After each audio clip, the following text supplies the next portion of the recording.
Olá, minhas amigas, meus amigos do Reencontro. Cá estamos nós mais uma vez nos reencontrando, para ser redundante, né? Para mais um momento de reflexão, de oração, onde a gente vai procurar transmitir alguma lição, alguma opinião acerca da nossa doutrina. Não vou me arvorar no direito de ser o dono da verdade, nada disso. Apenas um companheiro para deixar aqui uma palavra diferente. Aí para não ficar ouvindo sempre a mesma pessoa, né? Ouvir alguma coisa diferente. Enquanto nós não tivermos condições de ter nossos encontros presenciais, o que é importante, a questão social, o abraço amigo, a presença, o sorriso, o passe, todo esse tratamento, esse trabalho que é realizado na casa espírita. Enquanto não for possível, nós vamos fazendo de forma indireta, de forma virtual, tendo certeza que os espíritos já trabalham na virtualidade há muito tempo. Então não é uma coisa assim, ai meu Deus, será que dá certo, será que funciona? Os espíritos já trabalham de maneira virtual há muitos milênios e milênios que eles trabalham de forma virtual. Nós descobrimos a internet agora.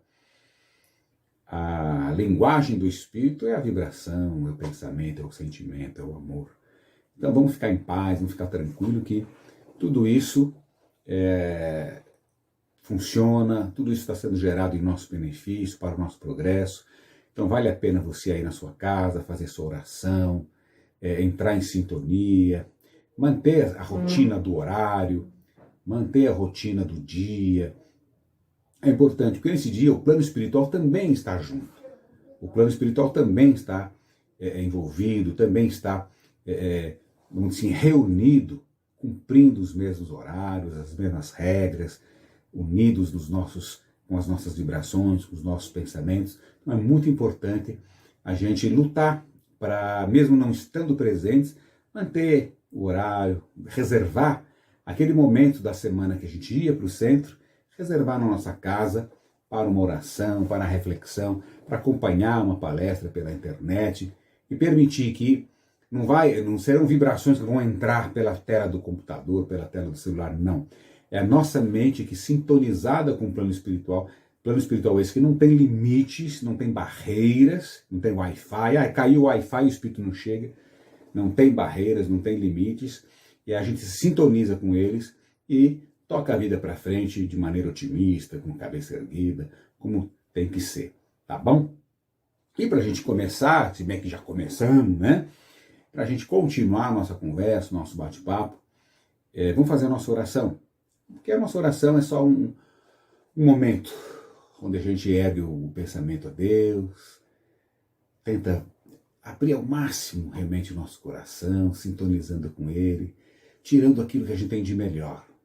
Temos defeitos, temos problemas, temos dificuldades, mas lá no fundo todos nós temos a centelha divina, todos nós temos aquela origem divina.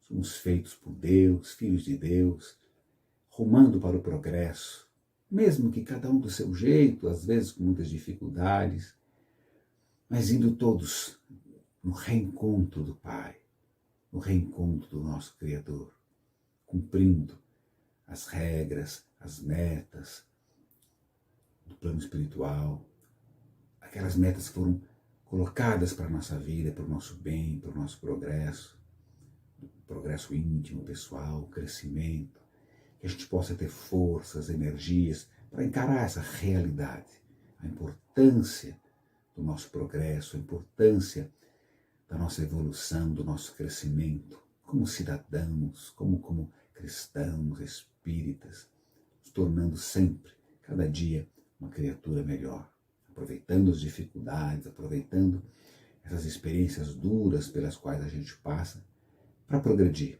para crescer, para nos tornarmos realmente criaturas cada dia melhores. Que Deus nos abençoe e nos proteja mais uma vez. É nessa linha que eu queria continuar essa conversa com vocês, de forma bem descontraída, muito tranquila. Eu estava pensando numa lição do Cristo muito interessante. Uma vez eu assisti uma palestra e uma oradora, e ela perguntou assim, citando aquela parábola do Cristo, o Cristo Consolador, está no Evangelho capítulo 6, o Cristo Consolador, do jugo leve, do fardo leve, do jugo suave.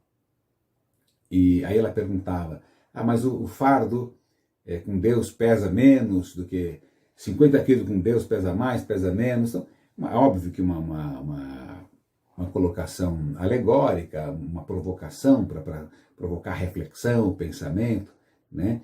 50 quilos é 50 quilos de qualquer jeito, em qualquer lugar, problema é problema de qualquer jeito. O que é que muda então? Qual é a origem dessa parábola? O que quer dizer? Eu vou ler a parábola para não correr risco nenhum aqui, como está aqui na minha versão, na minha edição do Evangelho, no capítulo 6, isso vem lá do Evangelho de Mateus, né, do capítulo 11 do Evangelho de Mateus. Vinde a mim, vós que sois aflitos e sobrecarregados, e eu vos aliviarei. Tomai meu jugo sobre vós, e aprendei comigo, que sou dócil e humilde de coração, e encontrareis o descanso em vossas almas. Pois meu jugo é suave e meu fardo é leve. Então, tá aí. Meu jugo é suave e meu fardo é leve. O que isso quer dizer? O que isso quer dizer?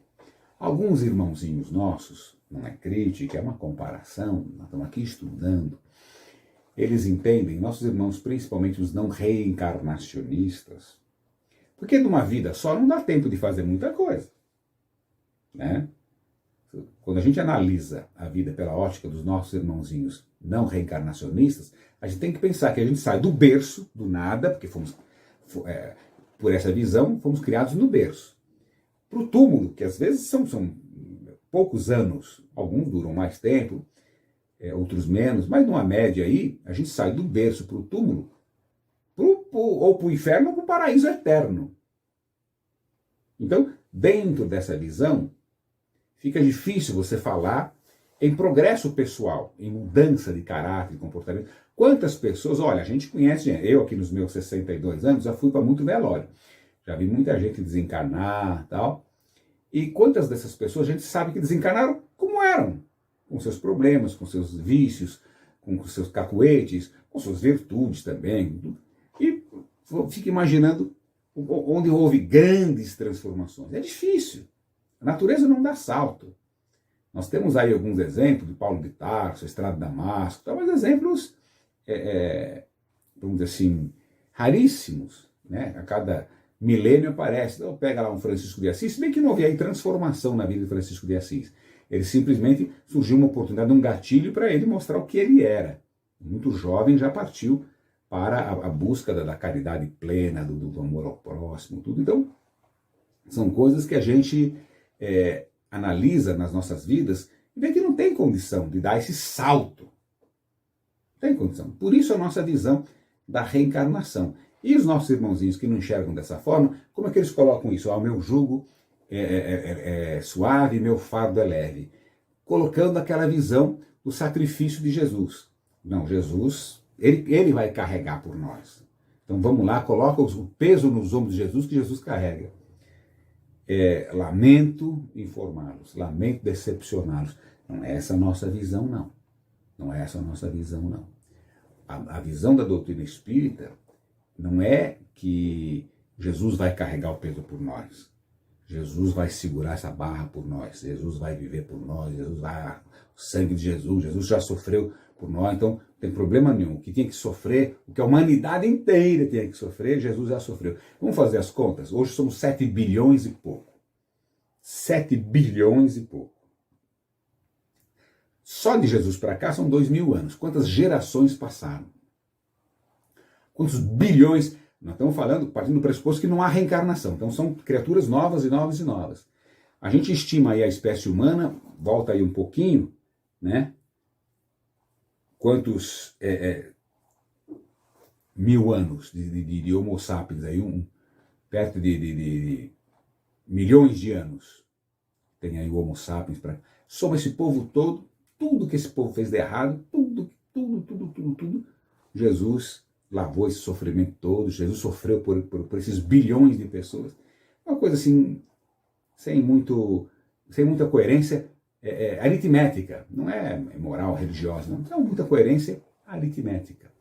Então, fica muito mais claro, muito mais fácil a gente interpretar isso aqui de uma forma plausível. O que aconteceu? Então, por que isso? Meu jugo é suave, meu fardo é leve. Porque a partir do conhecimento da lei do Cristo, da lei da vida, da lei de Deus, do nosso caminho do progresso, do perdão, das múltiplas oportunidades, das oportunidades que a reencarnação nos dá de melhora, de progresso, fica fácil entender e fica mais fácil superar. Então, serão os mesmos 50 quilos. Partindo desse peso hipotético aí. Mas você vai saber por que você está carregando. Tem uma passagem, bem em lugar comum, bem muito conhecida, tal, mas vale a pena ilustrar, daquele cidadão que caminhava por uma estrada e viu lá algumas pessoas trabalhando, carregando umas pedras. Aí foi lá e perguntou para o que vocês estão fazendo? Aí era um grupo pessimista, eles olharam para o cidadão, viajante, que perguntou: você não está vendo, não? Bem bravos, né? Estamos carregando pedra, você não está vendo aqui, ó? Carregando pedra. Tá bom, desculpa. Seguiu adiante. Poucos metros depois, outras pessoas carregando as mesmas pedras, e ele resolveu fazer a mesma pergunta: o que vocês estão fazendo? Só que era um pessoal com uma outra postura. Nós estamos construindo uma igreja, tá vendo ali, ó? Estamos construindo aquela igreja. O que mudou? As pedras eram as mesmas, o peso era o mesmo, o trabalho era o mesmo, mudou a postura. Mudou a postura. Eu falei: eu sei o que eu estou fazendo. Eu sei qual é o propósito disso. Eu sei que tudo isso está sendo feito para o meu bem, para um propósito justo. O Evangelho tem uma frase muito clara nesse sentido. Tudo na vida tem uma causa justa e um fim útil. Se a gente puser isso na cabeça, no coração, o peso fica leve. O jugo fica suave. Porque eu passo a entender. Então, o que dói muito hoje é a questão da injustiça. Isso dói.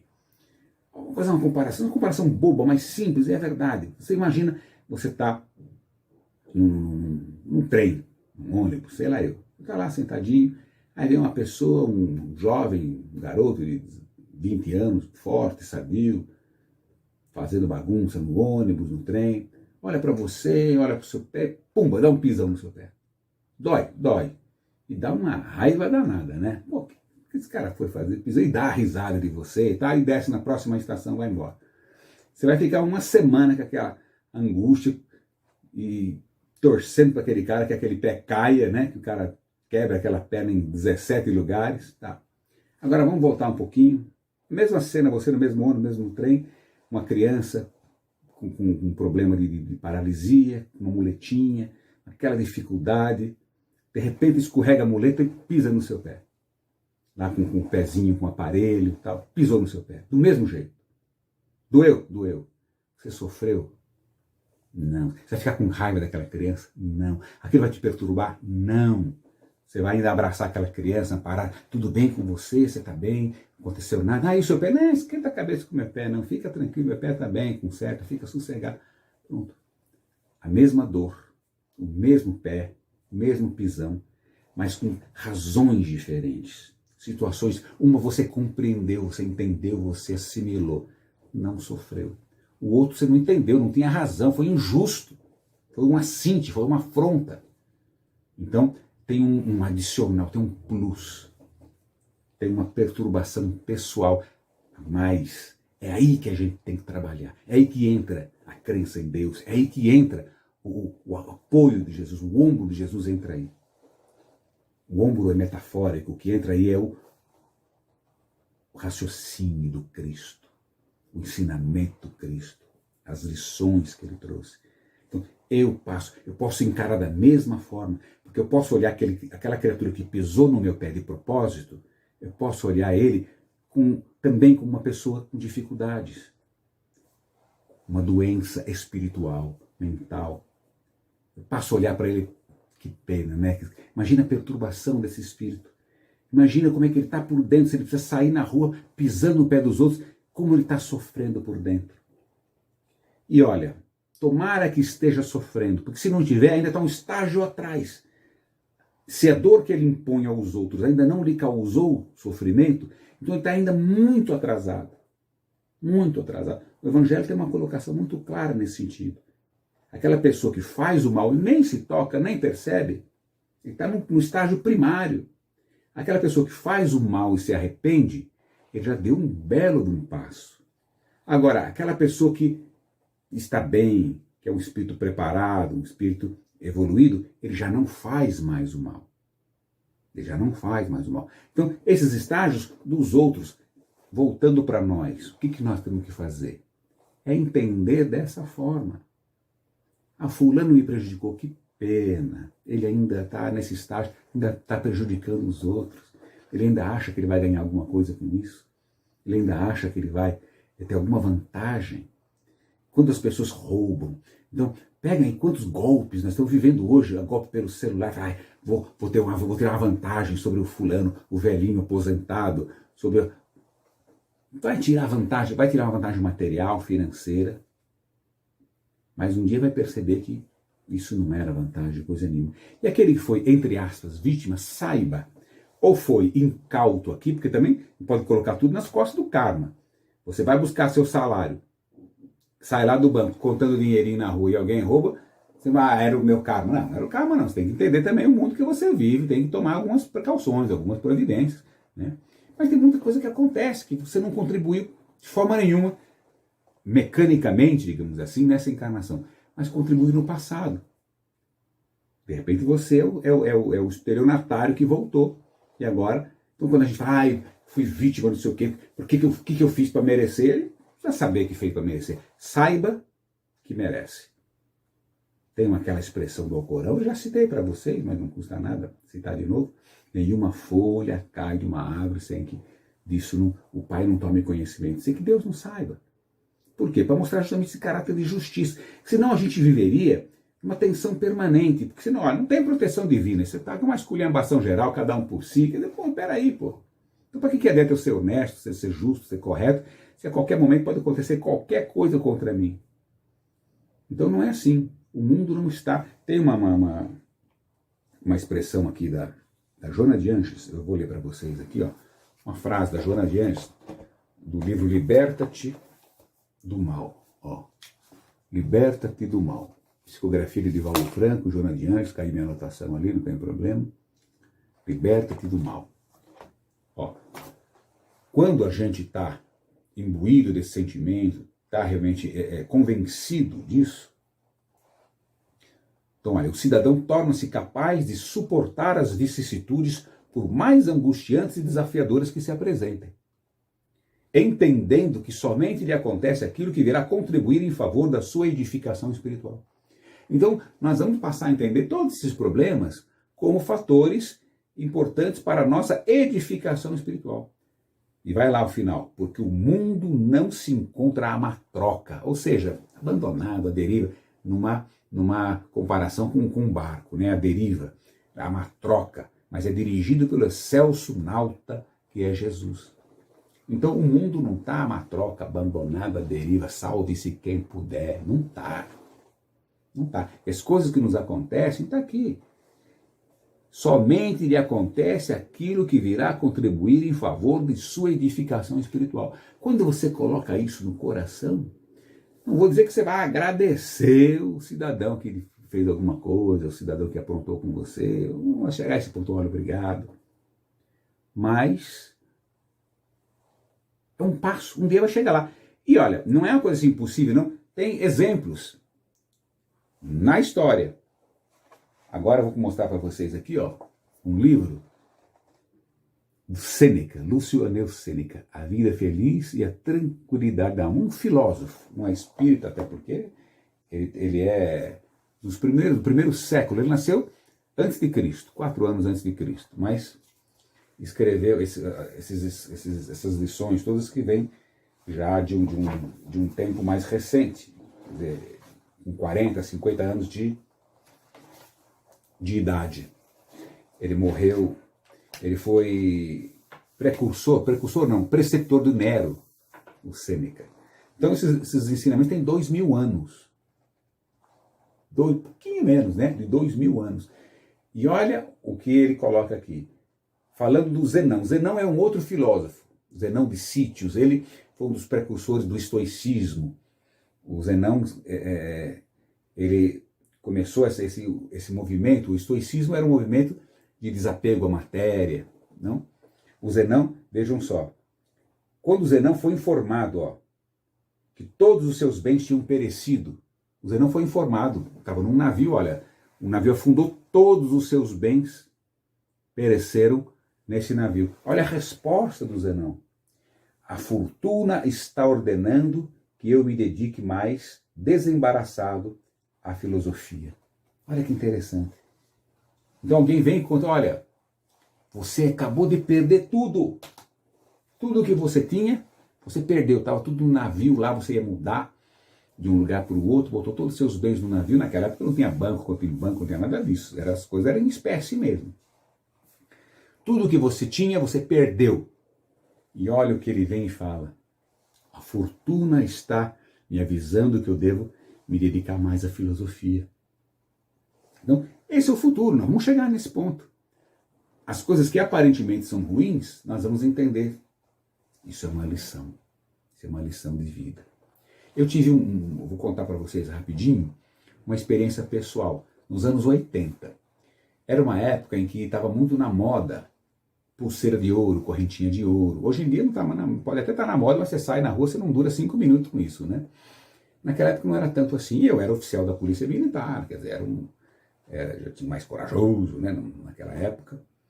E eu estava em casa, com meus pais, jantando, fardado, tinha chegado do trabalho, fardado, mas já assim com a camisa aberta, estava com a farda meio desfeita, porque já estava na minha casa, já tinha trabalhado, quando 2 criminosos entraram em casa. 2 bandidos entraram em casa, anunciaram o assalto. E eu tinha uma pulseira de ouro muito grande, que eu tinha feito. Aos poucos fui juntando dinheiro, comprava um pouco de ouro, tinha um amigo que fazia, ele ia derretir, fazer cada vez uma pulseira maior. Eu cheguei ao ponto, veja a vaidade, a minha ignorância, vamos falar bem claro, na época. A minha mãe ganhou um conjunto de ouro, uma pulseira e um colar de ouro, de dedicação ao SESI, que ela trabalhou durante décadas. E os funcionários, quando ela se aposentou, eles se cotizaram e compraram essa corrente. Minha mãe nunca foi vaidosa, nunca quis saber de joia, de nada. E eu enchi os olhos naquela coisa, falei, mãe, dá para mim. Minha mãe deu, não, pegou, toma. Nem se preocupou com isso. E eu mandei derreter, fiz uma bela de uma pulseira enorme. Parecia aquelas correias de segurar navio, né? Pesado, ficava até meio torto. Problema de coluna por causa daquela pulseira de ouro. E aquilo começou a me incomodar. Eu comecei a usar aquilo e tal, mas parecia o senhorzinho Malta, chacoalhando assim, caía aqui, porque era grande realmente, chamava a atenção. E aquilo começou a me incomodar no trabalho. Eu estava trabalhando nessa época no Palácio do Governo com Dona Lucy Montoro, aí vocês não tinham nem nascido, isso em 1984, por aí. E eu trabalhava no setor de defesa civil, de atendimento a entidades carentes, a desabrigados, a vítimas de enchente. Eu tinha que assinar umas guias assim para o pessoal ir buscar a cesta básica e tal. E aí vinha um líder de uma favela, líder de uma comunidade, aí eu ia assinar aquela guia, aí caía aquela pulseira de ouro. Aí eu ficava com vergonha, eu escondia, eu usava a camisa social, né? Escondia. Eu estava com vergonha, porque estava me incomodando aquela pulseira. Mas eu não tinha coragem de me desfazer dela, não tinha essa grandeza. Aí nesse dia, jantando em casa, 2 criminosos entraram, 2 missionários, 2 enviados de Deus, meio enviesados, né? Entraram, anunciaram o assalto. Procura dinheiro, porque não tinha dinheiro em casa, não tinha porcaria nenhuma. Aí num determinado momento um olhou para mim, epa, o cara é polícia. Aí eu fechei os olhos, falei, deixa eu orar aqui porque eu já fui, né? Agora vão me apagar aqui, eu vou desencarnar aqui, tão novinho, tadinho de mim, né? 20 e poucos anos, puxa vida. Minha encarnação foi tão breve, mas o efeito foi perverso. Daí a gente vê a questão da proteção divina. O efeito foi inverso. Eles entraram num pânico. Bora daqui, bora, o cara é polícia, vambora. Mas antes de ir embora, o cara chegou lá e na pulseira, daqui esse negócio. Ainda tinha uma correntinha, levou de quebra, né? Foi embora. Não levou mais nada. Olha, com toda a sinceridade do mundo, hoje eu agradeço. Hoje eu agradeço. Eu sei que eles, infelizmente, dois criminosos, vamos dizer assim, vou dizer que vão ser responsabilizados pelo assalto a mim, mas pela postura de vida que deviam, obviamente, estar levando e continuar levando, sei lá eu, onde é que estão essas duas criaturas hoje. Mas para mim, eles fizeram um grande benefício. Para mim, eles realmente fizeram um favor, porque eu não tinha coragem de me desfazer daquilo e aquilo me fazia mal. Aquilo me fazia mal. Porque você vê com tanta dificuldade, as pessoas, tanto problema. Sou contra a vaidade, acho que o problema não é esse, mas realmente era um exagero desnecessário. Aquilo não produzia. A riqueza que produz o bem-estar, que dá emprego, paga imposto, essa riqueza é boa. Então você compra um carro zero, não tem problema nenhum. Você pagou imposto, a fábrica está lá, fez, dá emprego, dá oportunidade, gera riqueza. Está aí o mundo materialista, ou melhor dizendo, o mundo material, não materialista. O mundo material, ele é necessário, é importante, faz parte da regra. Agora, uma coisa dessa assim, inerte, tal, não tem. Não dá, tá? Uma pessoa trabalhou ali, tem ali, às vezes, a solução do problema de uma família por um ano. Né? Você está lá por mera vaidade. Então, me fazia muito mal. E eu fui agraciado com essa visita, então. E aí, eu volto para falar dessa coisa do jugo suave, do fardo leve. Foi um fato. Que poderia ser traumático, foi assaltado, levar minha pulseira, eu comprei, eu trabalhei, eu tenho direito. Mas espera aí, outra postura eu entendi. Não, tem uma razão de ser. E no meu caso eu tenho certeza absoluta que foi uma razão de ser pedagógica. Uma razão de ser pedagógica. Como o Zenão colocou meio longe de mim me comparar ao Zenão. Estou falando uma pulseira só. Só uma pulseira. Desfazer de uma pulseira é uma coisa bem mais simples. Mas é isso aí, quer dizer, foi um bandido me dando um recado, olha, está fazendo uma besteira, você não tem necessidade de fazer isso. Se desapega disso aí. Como a molecada fala, desapega, né? Desapega. Desapega. Desapega para sofrer menos. Desapega de tudo. Menos do espírito e da sua realidade de progresso, de crescimento. Da importância do amor ao próximo, da caridade, da compreensão, da tolerância. Do olhar condescendente, misericordioso em relação a tudo, a todos. Contar lá no Evangelho sobre a definição de caridade, benevolência para com todos, indulgência para com as imperfeições alheias. E são gestos, são sentimentos, só. Benevolência, indulgência e perdão das ofensas. Encarar a vida de outra forma. Encarar a vida de uma forma mais suave. Olhar os equívocos dos outros sem julgamento. Ao contrário. Orar por eles, puxa, ele ainda está errando, ele ainda não percebeu qual é o correto, qual é o bom, qual é o bem. Ele ainda não percebeu. Não sou eu que vou julgar, não sou eu que vou criticar. Tem aí a lei dos homens, tem que punir que puna, mas independente de qualquer coisa, da lei da própria consciência ninguém vai escapar. Então a gente tem que lamentar por essas pessoas que ainda fazem coisas erradas, mesmo que aparentemente no mundo da matéria saiam ganhando. Sai não. A gente vê agora essas brigas todas na política, essas conversas todas, denúncia daqui, gente debatendo-se, guerreando-se, agarrando em corrupção, nisso, naquilo. Para quê? Para quê? São infelizes, ainda não perceberam que não é isso que importa, não é isso que vale a pena. Ainda vão ter que ter muitas lições, ainda vão ter que ter muitas experiências, muitos lembretes da vida para mudar de postura. É essa visão do fardo leve, do jugo suave. Essa é a visão. Com Cristo, com a certeza da reencarnação, das oportunidades. As coisas que acontecem são coisas dolorosas, quando nós sofremos problemas de saúde, problemas financeiros, problemas emocionais, é ter certeza de que isso vai passar. Isso tem uma razão de ser. Eu tenho que fazer o que eu puder, o que tiver ao meu alcance, independente do que o outro faça, do que aconteça, do que a resposta que a vida possa vir a dar. Mas eu preciso trabalhar o meu coração. Eu preciso trabalhar o meu coração, a minha postura, o meu comportamento, a minha reação em relação a isso tudo. Para tentar me aproximar o máximo possível da paz.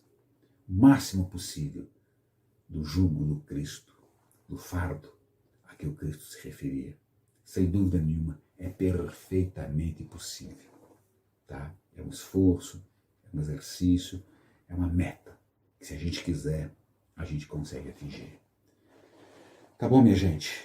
Eu não vou me alongar mais, até porque depois eu tenho que transmitir isso aí, fica muito pesado pelo celular. Então eu vou pedir para vocês me acompanharem numa oração, vou pedir para vocês me acompanharem nessa vibração, que a gente possa agradecer a Deus essa oportunidade, agradecer a Deus esses momentos. Saibamos, vamos dizer, reproduzir a nossa teoria, os nossos estudos, na nossa vida prática, no nosso dia a dia, que a gente possa mentalizar os nossos amigos, familiares, especialmente aqueles passando por alguma dificuldade no campo da matéria, na saúde, financeira, seja lá onde for. Não necessariamente para que o problema seja resolvido, também, se for possível, por que não?